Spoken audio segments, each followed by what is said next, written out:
Hello everyone, my name is Roya, and this is my wrap-up for the Biannual Bibliothon. Of the 3.5 books I read, the one that ended up being my favorite could not have surprised me more. I definitely did not anticipate this one being my favorite and the other ones being less good, in my opinion. But the first book that I read, and my favorite of the three, was The Unexpected Everything by Morgan Matson. So the thing about this book, though, is that the first half of the book, I just could not stand the first half of this book. It was so annoying. It got down into like a bunch of nitty-gritty details that I didn't like, that I didn't care about. Stuff like who was sitting where at the table and things like that, and it just got really annoying. And I thought that Andy was the most annoying main character. I was so annoyed with her. She's like the girl who I never would have got along with in high school, basically. But then the second half of this book got really good all of a sudden and was surprisingly deep. And when I compare this to Since You've Been Gone, which is the only other book by the same author that I've read, this one had significantly less plot at the beginning, but then it was actually way deeper and more meaningful by the end. So I thought that was kind of weird, and I was not expecting that at all. So a couple of the things that I really liked about this book is that it's kind of about not just the love story in it, but equally as much about her relationship with her best friends and her relationship with her father, who is suddenly not an absent parent anymore. And so at about the same time, conflicts arise with all three of these relationships, and it all kind of ties together in this really great way. And then another thing that I really like is that even though Andy as a character annoyed me so much, by the end of the book, she wasn't that annoying anymore, and partly it's because she's such a well-rounded character, and every decision she makes, everything she does throughout the book, has a history behind it, like something in her past is what makes her make that decision now. So I thought that that was really good, and like all the decisions that she made were really well thought out, like really well written. But the one thing that really bothered me throughout the entire book, though, is that her relationship with the main guy in this story I did not buy that. It wasn't believable that two people like him and her would have been interested in each other in the first place somehow. I don't know why.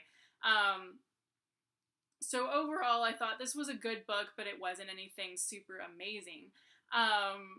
And it was my favorite one of the 2.5 that I read, so that says something about the next one I'm going to talk about, I think. Next, I read The Archived by Victoria Schwab, and I was not a fan of this book. So I've read 2 of her books before and thought they were amazing, but this one was really bland. I thought that the characters were very one-track minded, like really people. That made them super one-dimensional and so hard to like care about at all. And there aren't even that many characters in this book, so the fact that all the characters were really like one-dimensional just really took away from the story a lot.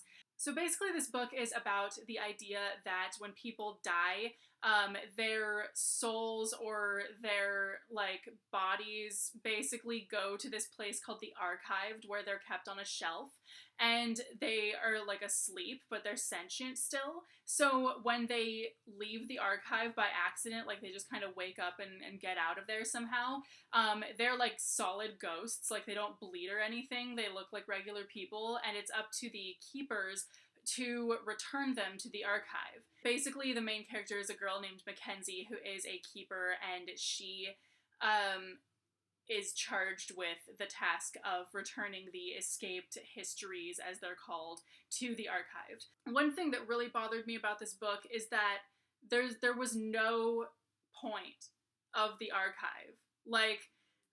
We're told that, yes, those people, the dead people, are kept there as a record of their former self, etc., but they're not used for anything. So there's nothing at stake, I feel like, so that they're not like, it's not like anything's gonna happen if the histories get out and aren't returned. Really did not like this book very much. I didn't hate it, I just really didn't like it, and honestly I wouldn't recommend it. But I really would recommend V.E. Schwab's other books. They are really good. And the last book that I read, I actually just got halfway through it, and that is A Cornea's Quest by Anne McCaffrey and Margaret Ball. And I'm not loving this as much as I liked A Cornea. I just feel like so far, like I'm already halfway through it and barely anything has happened, and honestly, it's just kind of boring right now. Like, I don't know why. A Cornea is so much better. So that's what I read during the Biannual Bibliothon. I really hope that if you participated, you found the books that you picked a lot more enjoyable than I found mine. So anyway, let me know if you participated and what you read down in the comments, and I will see you soon with a new video. Bye!